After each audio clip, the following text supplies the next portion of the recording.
할렐루야, 반갑습니다. 6월 첫 번째 주일에 하나님께 나와 예배드리는 우리 성도님들 주님의 이름으로 환영하고 축복합니다. 다 함께 묵도하심으로 주일 예배를 하나님께 드리겠습니다. 할렐루야, 내가 정직한 자들의 모임과 회중 가운데에서 전심으로 여호와께 감사하리로다. 여호와께서 행하시는 일들이 크시오니 이를 즐거워하는 자들이 다 기리는도다. 그의 행하시는 일이 존귀하고 엄유하며 그의 의가 영원히 서 있도다. 아멘. 찬양을 받으시기에 합당하신 아버지 하나님 감사합니다. 지난 5개월도 하나님의 사랑과 은혜로 보호해 주시고 6월 첫 번째 주일 하나님 앞에 나와 신령과 진정으로 예배 드릴 수 있도록 도와주셔서 감사합니다. 우리의 예배 가운데 임재하셔서 홀로 영광 받아주시고 예배에 참여하는 모든 성도 한 사람 한 사람에게 생명의 말씀과 하늘의 영광으로 충만케 하여 주시옵소서. 예수님의 이름으로 기도하옵나이다. 아멘. 교동문 56번을 교독하겠습니다. 교동문 56번입니다. 여호와를 경외하며 그의 길을 걷는 자마다 복이 있도다.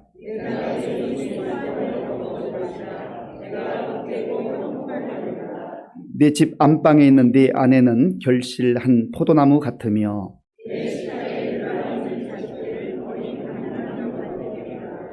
여호와를 경외하는 자는 이같이 복을 얻으리로다. 너는 평생에 예루살렘의 번영을 보며 네 자식의 자식을 볼지어다. 아멘. 이 시간 지난 한 주간을 돌아보며 우리의 죄를 참회하는 기도를 하나님께 드리겠습니다.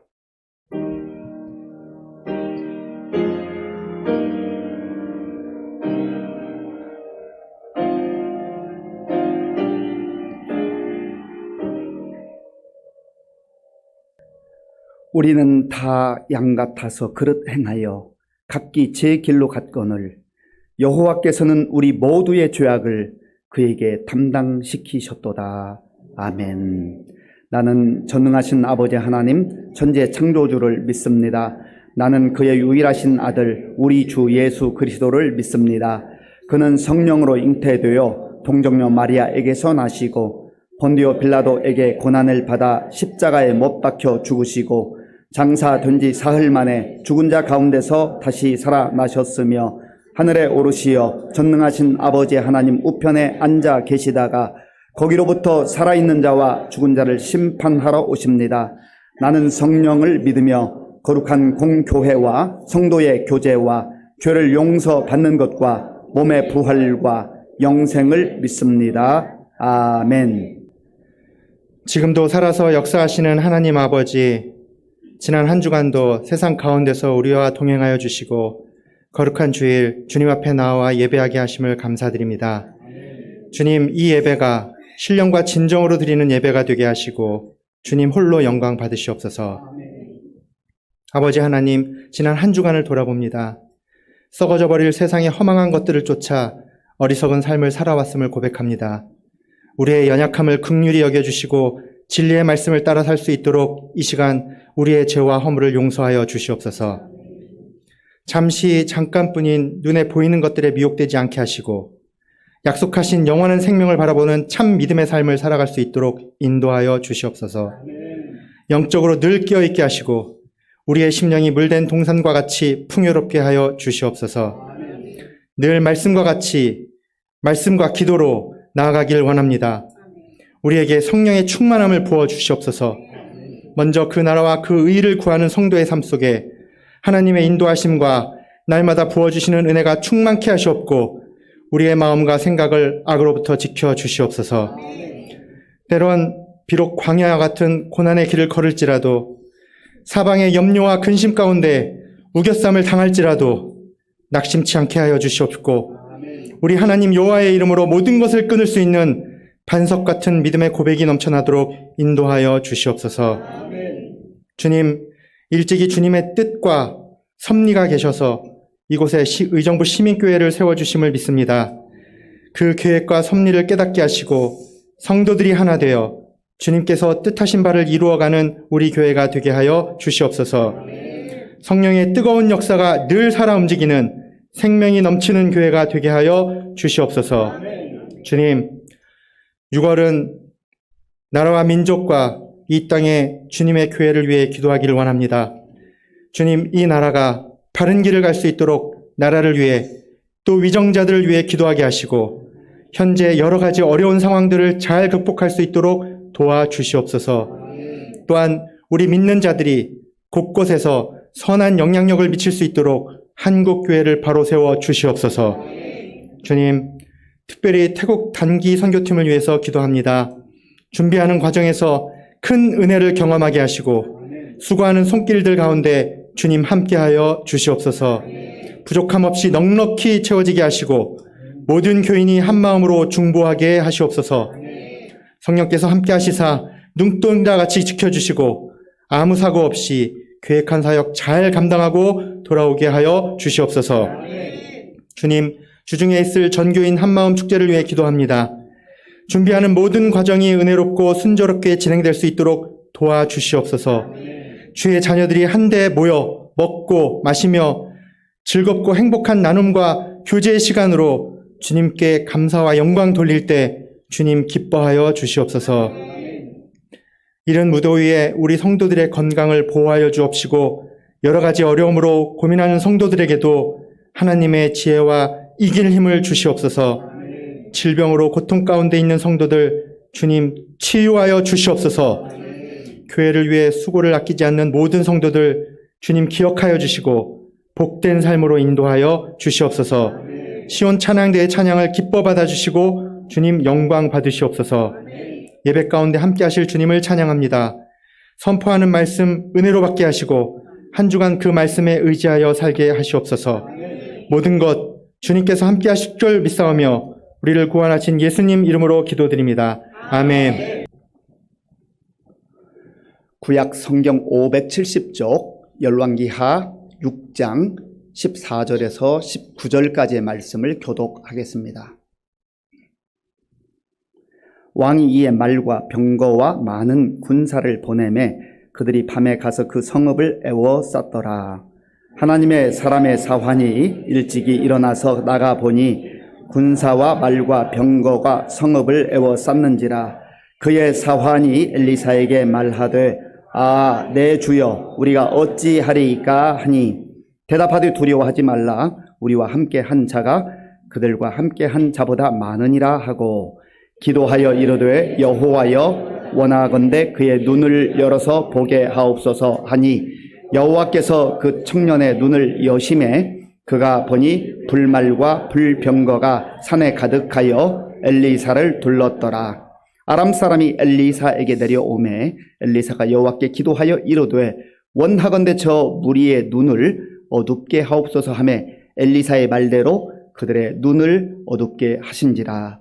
엘리사가 그들에게 이르되 이는 그 길이 아니요 이는 그 성읍도 아니니 나를 따라오라. 내가 너희를 인도하여 너희가 찾는 사람에게로 나아가리라 하고 그들을 인도하여 사마리아에 이르니라. 아멘. 매 주일마다 이렇게 은혜로운 찬양 하나님께 올려드리니 얼마나 하나님 기뻐하실까요? 자, 우리 옆에 계신 분들 또 앞뒤에 계신 분들 웃으면서 꼭 웃으면서 인사를 해주시면 좋겠습니다. 반갑습니다. 잘 오셨습니다. 네. 우리 교회 표어로 인사해서 우리는 함께 위로하고 함께 위로받는 성령 공동체입니다. 옆에 계신 분들하고 한 번만 더 인사하시죠. 웃으면서 인사해 주세요. 다 잘 될 겁니다.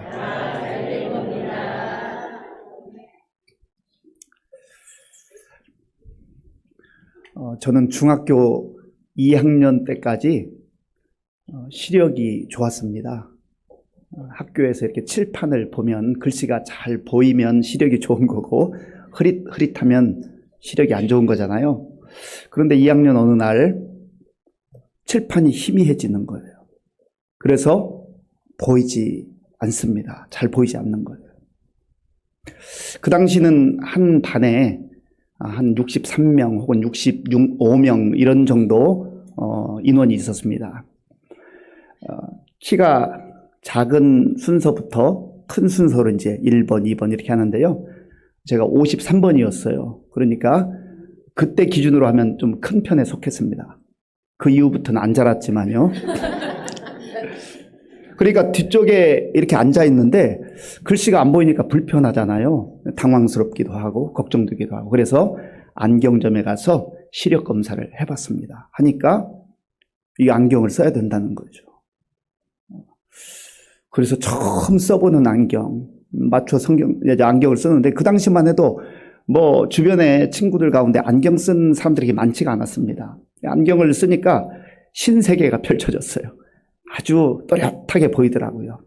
좋은데 문제는 여름철과 겨울철입니다. 저는 좀 땀을 많이 흘리는 편인데 학교를 갈 때 콩나물 시루처럼 막 밀어 넣잖아요. 그 차장이 막 밀어 넣습니다. 예. 그래서 그냥 뭐 차가 가다가 흔들리면 그냥 자동적으로 이렇게 정렬이 되는 거죠. 그런데 땀이 아침부터 흐르는 거죠. 그러니 얼마나 불편해.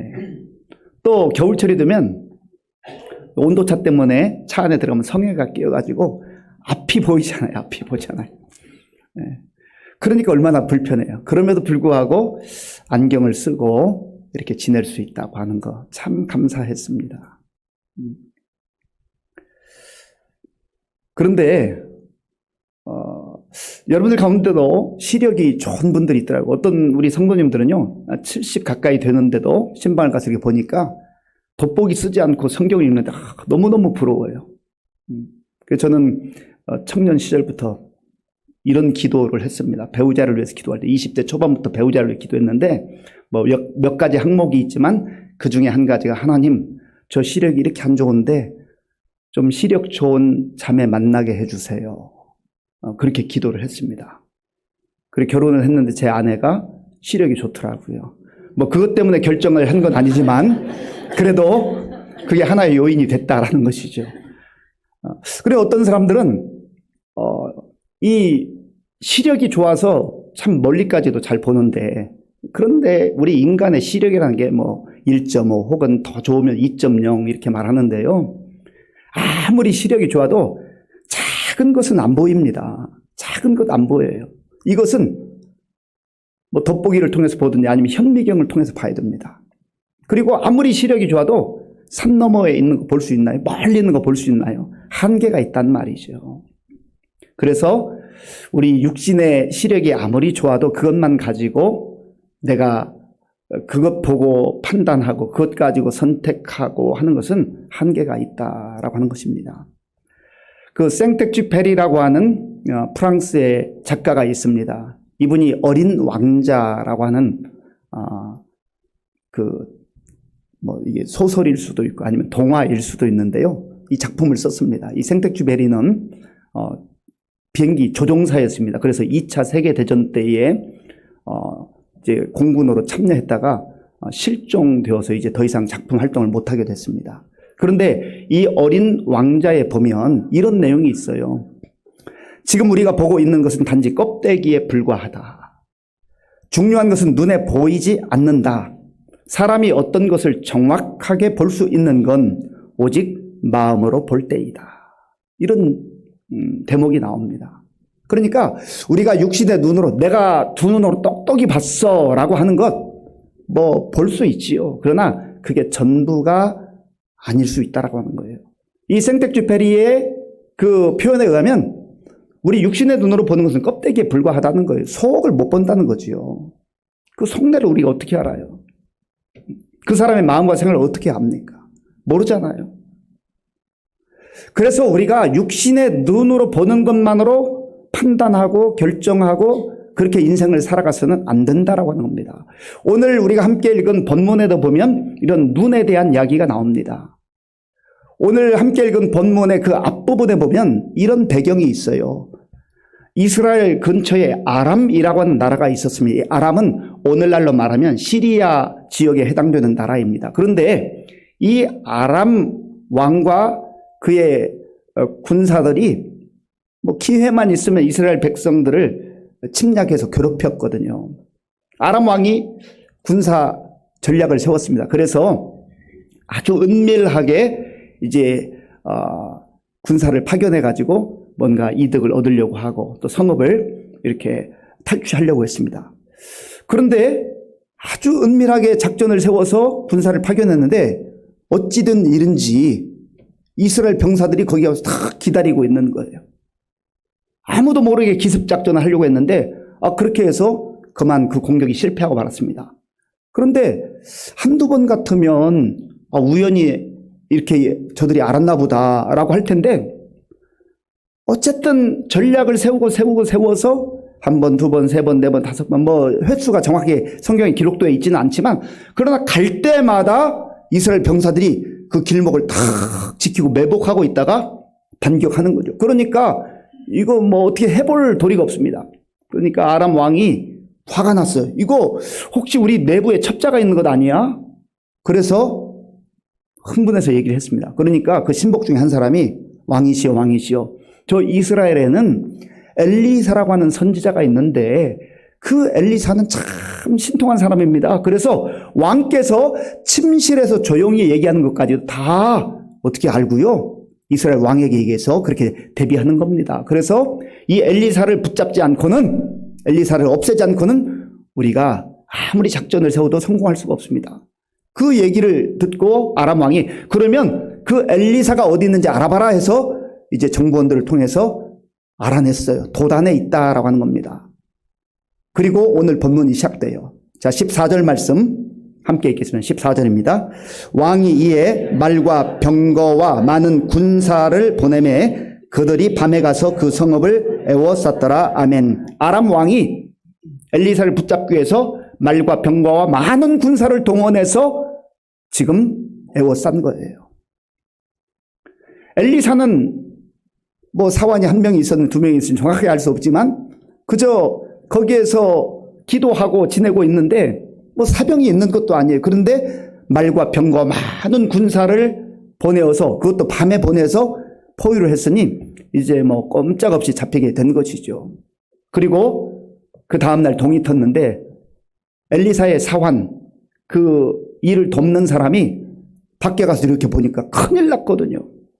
어제까지는 아무 일이 없었는데 보니까 아람 왕이 보낸 그 말과 병거와 많은 군인들이 둘러싸고 있는 큰일 났습니다. 그래서 헐레벌떡 엘리사에게 큰일 났습니다 선생님, 우리 다 죽게 됐습니다. 이렇게 얘기를 한 것이죠. 그 내용이 15절에 있는데 제가 15절을 읽겠습니다. 하나님의 사람의 사환이 일찍이 일어나서 나가보니 군사와 말과 병거가 성읍을 에워쌌는지라. 그의 사환이 엘리사에게 말하되 내 주여 우리가 어찌하리이까 하니. 아멘. 내 주여 어찌하리이까. 이제 우리에게는 방법이 없습니다. 도망칠 길이 없습니다. 완전히 겹겹이 둘러싸여 있습니다. 우리는 죽은 목숨입니다. 이제 더 이상 희망이 없습니다. 이런 소식을 전해온 것이죠. 그런데 이 소식을 들은 엘리사는 꼼짝도 안 해요. 아주 태연한 목소리로 걱정하지 마라 하는 그 얘기가 16절에 있죠. 우리 16절을 함께 읽겠습니다. 16절입니다. 대답하되 두려워하지 말라. 우리와 함께한 자가 그들과 함께한 자보다 많으니라 하고. 아멘. 우리는 여기에서 사환의 시선과 엘리사의 시선, 이 두 가지의 시선을 보게 됩니다. 지금 다른 장소에 있는 것 아니에요. 같은 장소에 있습니다. 같은 환경 속에 있어요. 엘리사도 아람 군대와 또 말과 병거들, 이런 정말 대단한 세력들이 포위하고 있는 것 다 알고 있습니다. 그런데 엘리사는 두려워하지 말라. 저들의 세력보다 우리와 함께한 자가 더 많다. 이렇게 담대하게 선포했던 겁니다. 우리가 살아가는 인생을 보면 우리의 삶 속에 아람과 같은 아람의 군사들이 와서 우리를 포위하는 것처럼 우리의 환경이 숨막히고 답답하고 죽을 것 같은 그런 환경에 처할 때가 있다라고 하는 거예요. 예수님을 아무리 잘 믿어도 하나님 말씀에 순종하고 하나님의 은혜 가운데 사는 주의 백성들에게도 이런 시련과 역경이 얼마든지 찾아올 수 있다라고 하는 거예요. 그런데 이러한 상황 속에서 엘리사의 사환은 아하, 주여, 우리가 죽게 됐습니다. 어찌하면 좋겠습니까? 큰일 났습니다. 이제 희망이 없습니다. 다 끝났습니다. 이렇게 고백하고 있는 것이죠. 이렇게 말하고 있는 거예요. 탄식하는 거예요. 절망을 말하고 있는 것입니다. 그런데 같은 상황 속에 있는데 엘리사는 두려워하지 말아라. 이 말은 먼저 엘리사 자신이 두려워하지 않았다는 거예요. 그리고 그 옆에 두려움 가운데 벌벌 떨고 있는 그 사환에게 너도 두려워하지 말아라. 왜냐하면 그 이유가 중요한 것이죠. 엘리사가 똑똑하고 잘나서가 아니에요. 대단한 힘이 있어서가 아니에요. 그들과 함께한 자들보다 우리와 함께한 주의 군사들이 더 많다라는 거예요. 뭐가 문제예요? 왜 서로의 의견이 다른 거죠? 왜 반응이 다른 거죠? 같은 상황 속에 있는데 한 사람은 벌벌 떨고 한 사람은 평안하게 두려워하지 말라고 오히려 위로하고 격려하는 것이죠. 보고 있는 게 다른 거예요. 엘리사의 사환은 육신의 눈으로만 보이는 것을 보고 판단하고 있는 겁니다. 그리고 그 생각에 사로잡혀서 완전히 우리는 끝났다고, 이제는 희망이 없다고 말하고 있는 것이죠. 우리도 이 땅을 살아가다 보면 하나님의 사랑과 은혜 가운데 사는 인생들이지만 마치 아람 군사들이 우리를 포위하고 있는 것처럼 숨 막히는 상황이 있습니다. 정말 어떻게 해볼 도리가 없는 그러한 절망적 상황 가운데 빠질 때가 있다고 하는 것이죠. 여기서는 아람 군대가 포위했지만 우리를 둘러싸고 있는 그 문제는 때로 그것이 건강의 문제일 수 있어요. 건강의 문제. 생각지 못했을 때 건강의 문제가 우리에게 절망으로 다가올 때가 있어요. 또 어떤 경우는 경제적 어려움이 우리를 절망 가운데 빠뜨리기도 합니다. 어떤 경우는 자녀 문제 때문에 어떻게 해볼 도리가 없어요. 아무리 부모라 해도 자녀들 마음대로 되나요? 마음대로 안 돼요. 그리고 또한 복잡한 인간관계, 또 우리 각자가 처하고 있는 아람 군대가 포위하고 있는 것과 같은 그런 절망적 상황 속에서 숨막히는 그런 시간을 보내고 있을 때가 있다고 하는 겁니다. 그것만 보면 아하, 끝났다. 더 이상 살 수가 없다. 더 이상 희망이 없다. 그렇게 절망을 노래합니다. 그런데 또 이것과는 조금 다른 상황이 있을 수 있어요. 보니까 지금 불경기고 너무나 경제적 상황이 어렵다고 하는데 그런 가운데서도 잘 되는 사람이 있거든요. 그러면 어깨가 으쓱으쓱 들썩들썩합니다. 그러면서 야, 내가 능력이 있긴 있는가 봐. 그러면서 우쭐댑니다. 그리고 자기 자신을 과시하기도 하고 교만에 빠지는 경우도 있어요.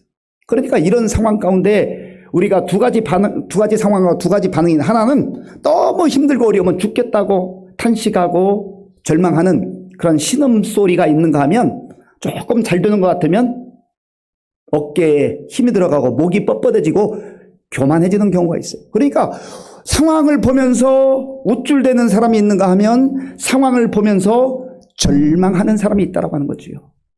그런데 이것은 육신의 눈으로 볼 때 그렇다는 거예요. 육신의 눈으로. 육신의 눈만으로 보고 살아가는 사람은 절망하기도 하고 또 교만해지기도 합니다. 그런데 지금 엘리야는 육신의 눈만으로가 아니라 영적인 눈으로, 영적인 눈이 열려서 이 상황을 함께 보고 있는 거예요. 두 가지를 다 보고 있는 거예요. 전체를 보고 있는 거예요. 지금 아람 군대가 둘러싸고 있는 걸 보고 있기 때문에 그들과 함께한 사람들이 아무리 많다 할지라도 우리와 함께한 자가 더 많기 때문에 두려워하지 말라라고 하는 것이죠. 저는 성경을 읽으면서 이런 게 부러워요. 우리가 성경을 읽거나 혹은 다른 사람이 살아가는 모습을 보면서 어떤 때가 부럽습니까? 나보다 잘 되는 것 같고, 돈도 잘 버는 것 같고, 사업도 잘 되는 것 같고, 또 승진도 빨리빨리 하는 것 같고, 나는 모든 게 막히는 것 같고, 그럴 때 불안하기도 하고 두렵기도 하고 또 다른 사람이 부럽기도 하잖아요. 그런데 물론 그런 것들이 부러움의 대상일 수 있습니다만은 우리가 정말로 부러워야 될 게 뭐냐면 육신의 눈으로 보이는 껍데기가 화려해야 해서 그것 부러워할 게 아니라는 거예요. 본질과 핵심이 무엇인가 이것을 우리가 볼 수 있어야 한다는 것이죠. 그래서 엘리사가 이런 상황에서 태어나게 정말 담대한 마음으로 두려워하지 말라라고 선포할 수 있는 이러한 모습이 부러운 것 아니겠습니까? 성경 속에만 이런 인물들이 있는 게 아니에요. 신방을 하다 보면 우리 구역장이나 권찰을 통해서 이런 가정에 어려움이 있습니다. 갑자기 찾아온 문제들이 있잖아요. 그럴 때 하나님 어떻게 하면 좋겠습니까? 가서 뭐라고 위로하고 어떻게 기도하면 좋겠습니까? 그런 많은 생각에 사로잡힐 때가 있어요. 그래서 가서 이렇게 이야기를 들어보는데 들어보면 어떤 때는 참 이런 상황인데도 불구하고 하나님께서 여전히 나와 함께 하시고 나를 지켜주시고 또 붙들어 주신 걸 믿기 때문에 감사함으로 지내고 있습니다. 그 얘기를 들으면 마음이 울컥하고 감동이 돼요. 얼마나 감사한지 가서 위로하는 게 아니라 오히려 위로를 받고 온다고요. 그런 성도들이 우리 지금 예배드리는 우리 이 회종 가운데 있단 말이죠. 목사라고 해서 저절로 믿음이 좋은 그런 삶을 살아가는 거 아니에요. 영적인 안목이 열리지 않으면, 영적 눈이 열리지 않으면, 믿음의 눈이 열리지 않으면 누구라도 다 상황 보면서 상황만 보고 불안해하고 두려워하고 우리 끝났습니다. 죽게 생겼습니다. 탄식하는 것이죠. 그러나 영적인 눈이 열리고 또 하나님께서 함께 한다고 하는 그러한 확신과 믿음이 있으면 두려워하지 말아라. 자기도 담대함으로 살 뿐만 아니라 내 옆에 있는 사람을 안심시키고 그렇게 믿음을 선포하면서 살아가는 거예요. 하나님께서 우리와 함께 하신다고 하는 이 확신, 믿음의 눈이 열린 사람에게 그런 담대함이 있고 또 이 담대함으로 선포하게 될 줄로 믿습니다. 우리가 이러한 모습들을 부러워할 줄 알아야 돼요. 그리고 엘리사는 이제 하나님께 기도합니다. 뭐라고 기도해요? 하나님, 이 사환의 이 청년의 눈을 열어주시기를 원합니다. 간절하게 기도하죠. 자, 17절 말씀. 17절에 함께 읽겠습니다. 기도하여 이르되 여호와여 원하건대 그의 눈을 열어서 보게 하옵소서 하니 여호와께서 그 청년의 눈을 여심해 그가 보니 불말과 불병거가 산에 가득하여 엘리사를 둘렀더라. 아멘. 여호와여 원하건대 그의 눈을 열어서 보게 하옵소서. 하나님, 내가 지금 보고 있는 것을 하나님께서 나와 함께 하시고 우리와 함께 하시고 우리를 보호하고 있는 이 모습을 이 사환도 이 청년도 보게 하여 주옵소서. 기도할 때에 하나님께서 그의 눈을 열어주셨어요. 그 사환이 바로 전에는 아람 군대만 보면서 불안과 두려움 가운데 탄식했는데 눈이 열리고 보니까 그 다음에도 불안했을까요? 그 다음에도 아주 죽게 생겼다고 그렇게 했을까? 아니에요. 껍데기만이 아니라 그 본질을 보니까 하나님께서 보여주시는 것을 보니까 담대함이 생기게 된 거예요. 오늘 저 여러분들 가운데 그런 은혜가 임할 수 있기를 바랍니다. 그런 믿음의 눈이 열릴 수 있기를 바랍니다. 그래서 하나님께서 나와 함께 하시고 하나님께서 나를 붙들어 주시고 하나님께서 우리를 보호해 주시는 이 상황을 보게 될 때에 거기에 담대함이 있는 거예요. 그리고 꿋꿋하게 믿음으로 살아가며 찬송하며 살아가게 되는 것입니다. 엘리사가 기도했다고 하는 것을 우리가 주목할 필요가 있어요. 엘리사가 이 날만 기도했겠습니까? 엘리사는 늘 하나님과 영적으로 교제하고 교통했어요. 그래서 하나님의 마음을 알았고 하나님의 뜻을 알았고 하나님의 인도함을 받았고 하나님의 보호하심을 받은 거예요. 그래서 그가 이런 위기 상황 속에서도 당황하지 않고 하나님의 은혜 가운데 영적 눈이 열려서 하나님께서 함께 하심을 보았고 하나님께서 보호하심을 보게 된 것입니다. 우리가 이렇게 껍데기가 아닌 본질을 보고 핵심을 보고 하나님께서 함께 하시는 걸 보기 위해서는 기도의 자리를 지켜야 돼요. 기도의 시간을 가져야 됩니다. 기도 없이 영적인 눈이 열리지 않아요. 기도 없이 믿음의 눈이 열리지 않습니다. 반대로 말하면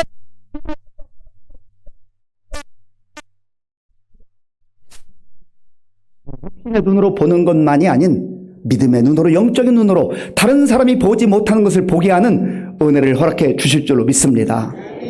또한 이 엘리사가 이런 상황 가운데 있는데요. 지금 아람 군대가 이제 움직이기 시작했습니다. 붙잡으려고 오는 거예요. 그때 또 기도합니다. 하나님, 저들의 눈을 어둡게 하여 주옵소서. 자, 본문 18절을 제가 읽겠습니다. 아람 사람이 엘리사에게 내려오매 엘리사가 여호와께 기도하여 이르되 원하건대 저 무리의 눈을 어둡게 하옵소서 하매 엘리사의 말대로 그들의 눈을 어둡게 하신지라. 아멘. 기도는 엘리사가 했지만 눈을 열어주신 분도 하나님이시요 아람 군대의 눈을 어둡게 하신 분도 하나님이세요. 기도하면, 우리가 믿음으로 기도하면 하나님께서 눈을 열어주실 자를 열어주시고 눈을 어둡게 하실 자를 어둡게 하시는 그런 놀라운 일을 행하실 줄로 믿습니다. 하나님께서 행하시는 거예요. 하나님이 하시는 거예요. 우리는 믿음으로 하나님께 기도할 뿐이에요. 이렇게 영적인 눈이 열려서 믿음의 눈으로 우리의 앞길을 보며 우리의 상황을 바라보기를 간절히 원했던 시편 기자의 기도가 있습니다.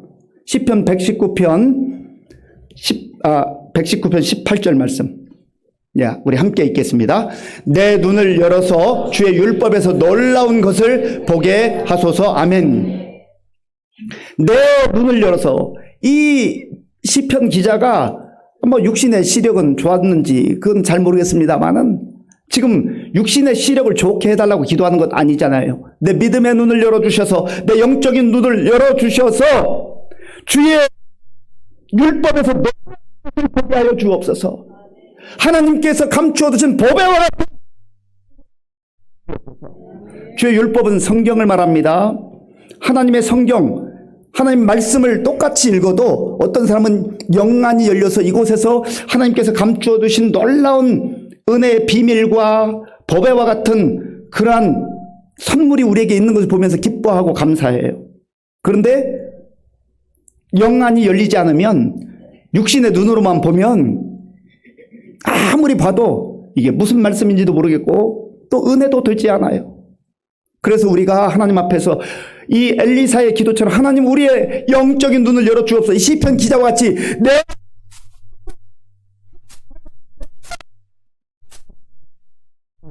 하나님께서 사모하는 자에게 은혜를 주시고 우리의 눈을 열어서 봐야 할 것을 보게 하실 줄로 믿습니다.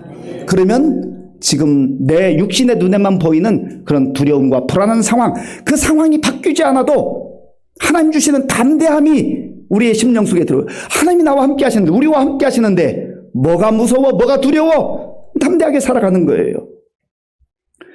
믿음의 눈이 열렸던 사람들, 또 하나님께서 보게 하시는 것을 보면서 살았던 사람들은 다 이런 담대함이 있었어요. 창세기 22장에 보면 하나님께서 아브라함에게 너 이삭을 바쳐라, 너 독자 이삭을 바쳐라 할 때 얼마나 아버지의 마음으로 정말 고통스럽고 힘들었겠어요. 그래도 말씀에 순종하기 위해서 하나님 지정하신 산, 그 모리아 산으로 갑니다. 거기에서 칼을 가지고 죽이려고 하는 하나님, 아브라함아 아브라함아 너가 나를 경외하는 것을 내가 이제 봤다, 알았다. 죽이지 마라. 그리고 아브라함이 그 주변을 살필 때 양이 있는 것을 발견했어요. 자, 창세기 22장 13절 말씀. 아브라함이 눈을 들어 살펴본즉 한 숫양이 뒤에 있는데 뿔이 수풀에 걸려 있는지라. 아브라함이 그 숫양을 가져다가 아들을 대신하여 번제를 드렸더라. 아멘. 눈을 들어 살펴본즉 보이지 않던 것이 보인 거, 하나님께서 예비하신 숫양이 보인 거예요. 그래서 자기의 아들 대신 그 순양을 제물 삼아 하나님께 드린 것 아니겠어요? 이것이 훗날 어린 양으로 이 땅에 오신 독생자 예수님께서 바로 이삭이 죽임을 당하려다 하나님의 은혜로 피하게 되고 또 그 순양이 거기 제물로 드려진 것처럼 하나님의 아들 독생자 예수님이 바로 그 칼보리 언덕에서 그 생명을 내어 주셨잖아요. 아브라함은 그런 은혜를 입었던 것입니다. 또한 사도행전에 보면 스데반의 영적인 눈이 열린 그런 모습이 나오는데요. 스데반이 복음을 전하다가 그 유대인들이 분노와 시기로 막 돌을 던지면서 이제 스데반이 순교를 당하게 돼요. 얼마나 힘들고 고통스러웠겠어요. 돌 하나 맞아도 아프고 힘든데 돌멩이가 수없이 날아와서 피가 절절 흐르고 이제는 그 죽어가는 상황 속에서 스데반이 어떻게 반응합니까? 사도행전 7장 55절 56절 함께 읽겠습니다. 스데반이 성령 충만하여 하늘을 우러러 주목하여 하나님의 영광과 및 예수께서 하나님 우편에 서신 것을 보고 말하되 보라 하늘이 열리고 인자가 하나님 우편에 서신 것을 보노라. 아멘.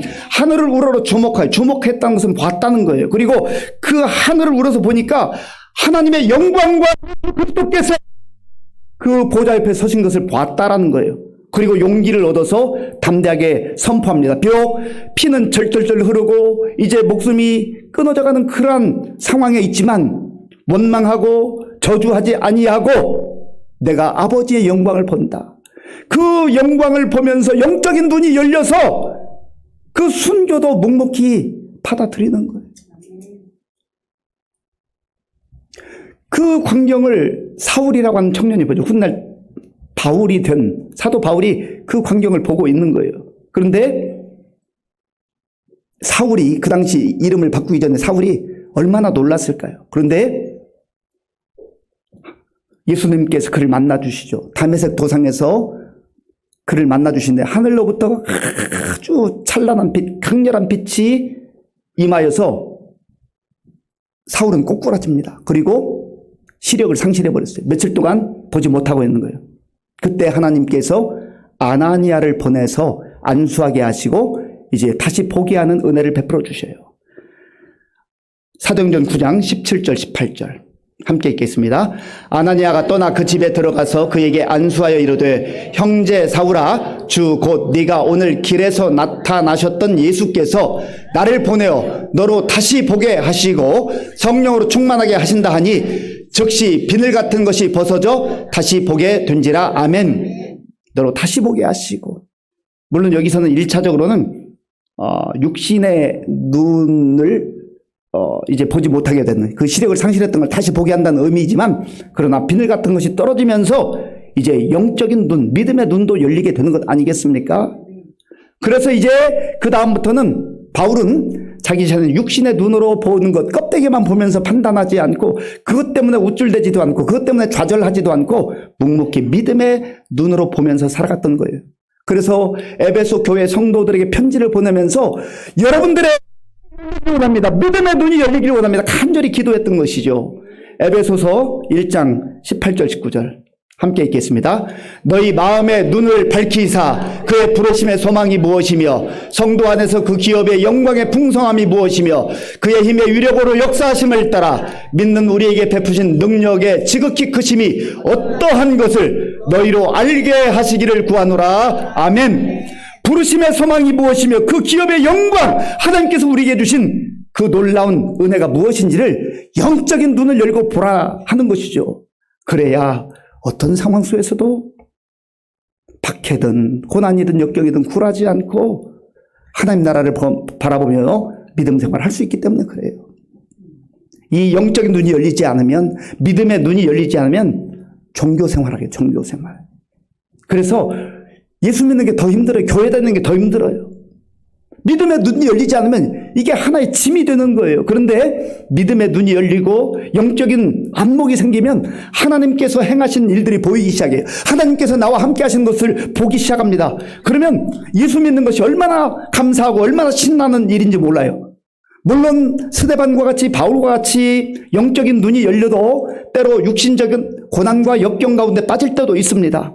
그러나 그것이 그 믿음을 빼앗아가지 못해요. 보는 만큼 풍성해지는 거예요. 보는 만큼 담대해지는 거예요. 간절히 바라기는 오늘 저 여러분들이 같은 상황 속에서 사환의 시선으로 살아갈 것인가? 그래서 불안과 두려움으로 벌벌벌 떨면서 살아갈 것인가? 아니면 또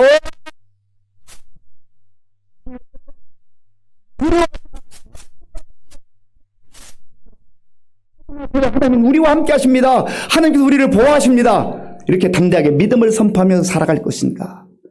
말씀 앞에서 우리의 삶을 비추어 보시고 믿음의 눈이 열려져서 영안이 열려져서 하나님께서 행하신 일들을 보며 담대하게 살아갈 수 있는 저와 여러분들이 될 수 있기를 간절히 바랍니다. 아버지 하나님 감사합니다. 우리가 육신의 눈으로 보는 것은 단지 껍데기에 불과한 것인데 그것이 화려해돼서 우쭐대는 사람도 있고, 그것이 좀 부족하다 해서 좌절하고 절망하는 사람들도 있습니다. 하나님, 엘리사와 같이 우리의 영안을 열어주시어서 하나님이 우리와 함께 하시고 행하신 일들을 보며 담대하게 살아갈 수 있는 우리 모두가 되게 하여 주시옵소서. 예수님의 이름으로 기도하옵나이다. 아멘. 아버지 하나님, 감사합니다. 하나님께서 우리가 어떤 상황에 있든지 내버려 두지 아니하시고 함께 하시고 보호하시고 인도해 주신 줄로 믿습니다. 영안이 열려서, 믿음의 눈이 열려서 이러한 하나님의 함께 하심을 보고 담대하게 살아갈 수 있도록 도와주시옵소서.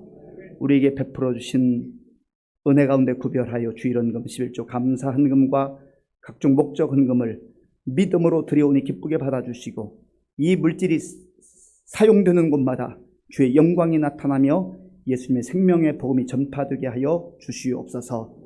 우리 성도님들 가운데에 마치 아람 군대에 포위된 것처럼 숨막히고 답답하고 고통 가운데 있는 우리 연로하신 어르신들과 또 질병으로 인하여서 눈물로 부르짖어 기도하는 성도들, 또 경제적 어려움과 또 자녀들의 문제와 여러 가지 우리 처한 상황에 하나님 앞에 믿음으로 간구할 때에 하나님께서 하나님의 때에 좋은 것으로 응답해 주시고 하나님의 위로로 세임 얻게 하여 주시옵소서. 군 복무 중인 청년들을 기억해 주시고 저 북녘 땅에 고통당하는 우리 동포들을 긍휼히 여겨 주시며 지금도 전 세계에 나가 복음 증하는 선교사님들 능력의 장중에 붙잡아 주시옵소서. 예수님의 이름으로 축복하면서 기도하옵나이다. 아멘. 예, 오늘 2부 예배 중에 또 함께 예배드리는 귀한 우리 손님들이 있습니다. 우리 김영훈 집사님, 공근숙 권사님의 손자들이 방학 중에 우리 또 한국을 방문해서 예배드린 어디 있나요? 잠깐 일어나 주시겠어요? 예, 박수로 환영하겠습니다. 예, 네, 좋은 시간 되시기 바라고 앉아주시기 바랍니다. 그리고 우리 이복현 장로님, 박전 권사님의 따님 우리 이정 목사님, 예, 미국에서 지금 또 방문하셨는데 어디 계신가요? 잠깐 일어나 주시겠어요? 예, 반갑습니다. 예, 잘 오셨습니다. 네. 이번 주 목요일이죠. 6월 6일. 그동안 기도하고 기다렸던 전교인 한마음 축제 다 오실 거죠. 예. 많이 오셔서 또 우리가 교회에서 교제하는 것과 또 밖에서 교제하는 건 또 다른 느낌도 있고 또 좋은 시간이 될 겁니다.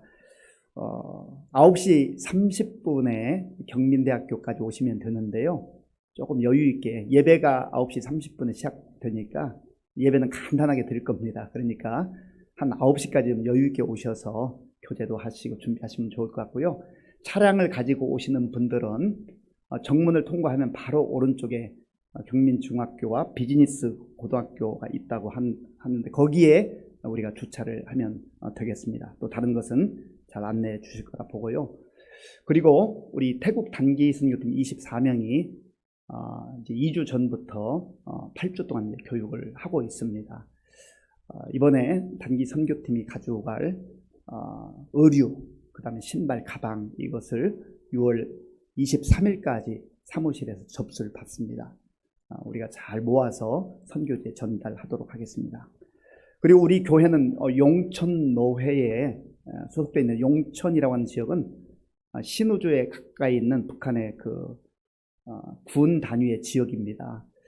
그래서 우리가 탈북민 또 헌금도 하고 또 북한 선교를 위해서 기도 많이 하는데 우리 성도님들이 헌금도 많이 해주셔서 작년까지는 우리 신학생 1명을 돕다가 금년에는 조금 신학생 지원 범위를 확대해서 장로의 신학대학교 5명에게 지원을 하고 전반기 300만 원, 또 후반기 300만 원 이렇게 지원합니다. 그리고 이제 내년부터는 좀 더 확대해서 더 많은 우리 신학생을 지원하려고 합니다. 기도해 주시기 바랍니다. 지금은 우리 주 예수 그리스도의 은혜와 우리 아버지 하나님의 크신 사랑과 성령님의 교통하심과 역사하심과 인도하심이 육신의 눈만으로 보는 대로 살아가지 아니하고 영적인 눈이 열려서 믿음의 눈으로 하나님이 함께 하시는 것을 바라보며 담대하게 살아가고 담대함으로 살아가도록 또 옆에 있는 사람들에게 권유하며 선포하며 살기로 결단하는 모든 성도들 머리 위에와 저들의 가정과 자녀들과 일터 위에와 몸된 교회 위에와 우리나라와 민족 가운데 이제로부터 영원토록 함께 하옵시기를 간절히 축원하옵나이다. 아멘.